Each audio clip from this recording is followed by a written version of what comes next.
Hello everyone. In today's video I will be showing you psychological tricks to read anyone. So without any further ado, let's get into the video. 1. Eyebrows. When you meet someone for the first time, raising your eyebrows will indicate that you are friendly with them. If both of you are feeling it, from the side, it appears strange, especially if one of you has bushy eyebrows, as if one cannot see the other clearly through them.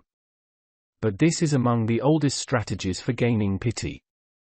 By allowing the other person to see one's eyes, it also conveys openness. People raise their eyebrows quickly when they say, "Hey," to someone exuberantly.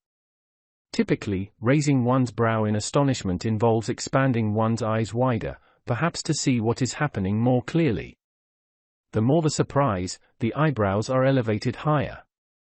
Another way to express an inquiry is to raise the eyebrows. When a question is posed and then followed by an eyebrow raise, it is obvious that you are being requested to respond.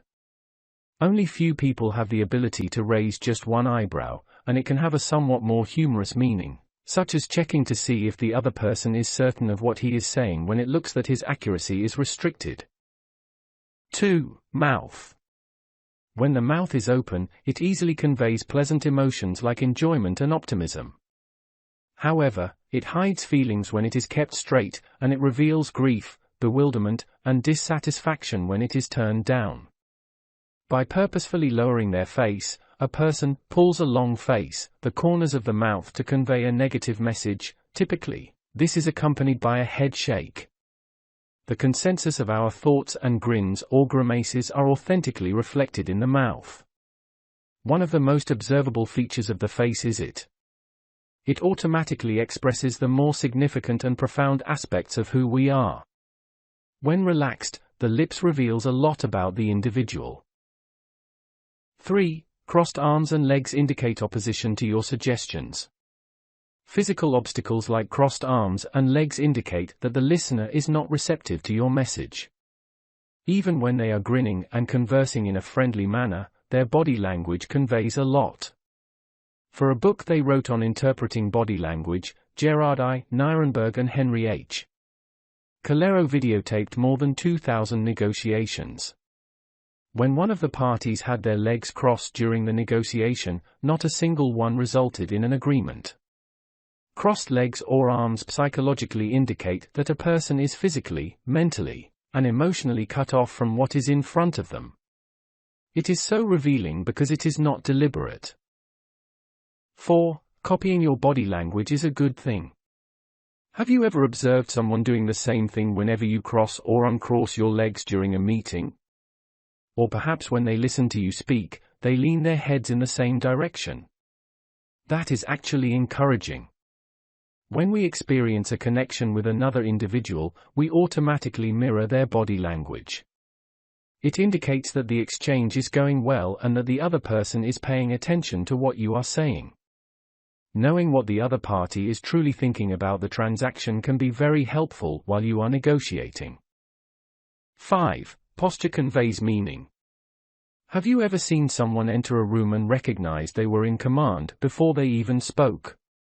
Body language plays a significant role in creating that effect and frequently involves an upright posture, movements made with the palms down, and wide and expansive gestures in general. The brain is built to correlate strength with volume. A powerful position is to stand up straight with your shoulders back since it seems to enhance the amount of space you occupy. Conversely, slouching causes your form to collapse. It gives the impression of taking up less room and projecting less force. Whether or not you are a leader, maintaining a decent posture commands respect and encourages engagement.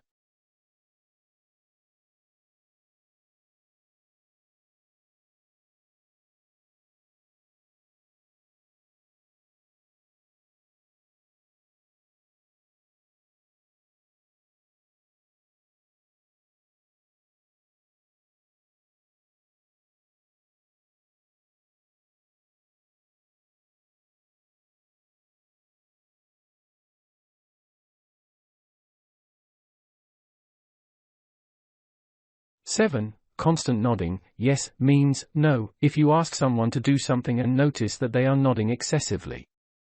Why does that matter? It means, in psychological terms, that they feel uncertain about their ability to finish the task. Someone nods considerably too often if he or she has any reservations about their capacity to follow directions. The next time you are giving complicated directions, if the person keeps nodding, it means they may not understand completely but aren't confident enough to inquire. So take your time and give a different explanation. If you let them know you're aware of their ignorance, they'll assume you are a mind reader. 8. Biting teeth, racing thoughts. Nail biting is a well-known indicator of anxiety or racing thoughts. Therefore, attempt to shift the subject totally if you notice someone doing that while you are speaking to them. Try it out today. As you change the topic, watch as they lower their hand. A quick topic change can calm a person with racing thoughts by resetting their brains. Then you'll be able to tell if you can read minds for real. Other symptoms of stress include clenched teeth, a stiff neck, and wrinkled brows. 9. The head tilt. A good sign is the head tilt. It demonstrates that someone is actively listening to what you have to say. During our talk, if I ask, "Can you hear that?" you'll probably tilt your head so that your ear is exposed to the sound's direction. It comes naturally. When someone tilts their head slightly during a conversation with you, you can be confident that they are fully focused on what you are saying. Additionally, you might utilize it to demonstrate your curiosity. In a very good conversation, if we're really invested in one another, and to demonstrate that we are curious and listening, just bend your head slightly. Oprah Winfrey frequently tilts her head when giving interviews, as you can see. And when she does so, it lets her guests know that she is currently giving their conversation more attention. 10. Mouth stutter. We cover our own mouths when we're trying to keep something from coming out or when we don't like what we uttered. Children make this much easier to see.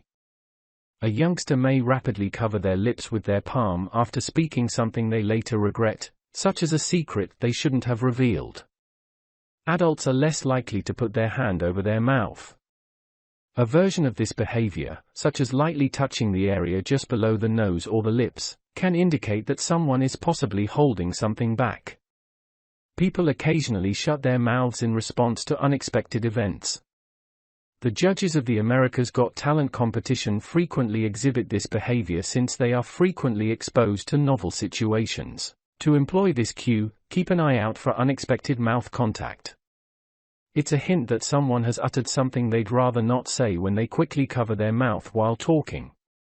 Most of the time, the cause of this will be clear. However, there are situations when you might benefit from taking note of what the other person stated before closing their mouth. 11. Touching the forehead.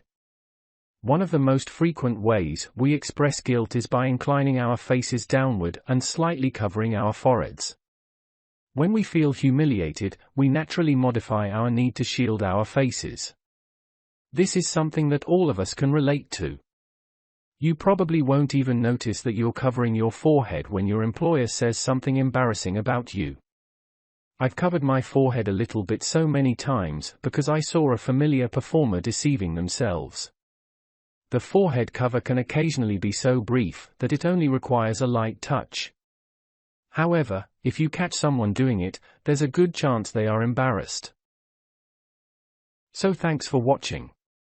And if you are new, please make sure you subscribe and turn on post notifications just so every time I upload you won't miss anything.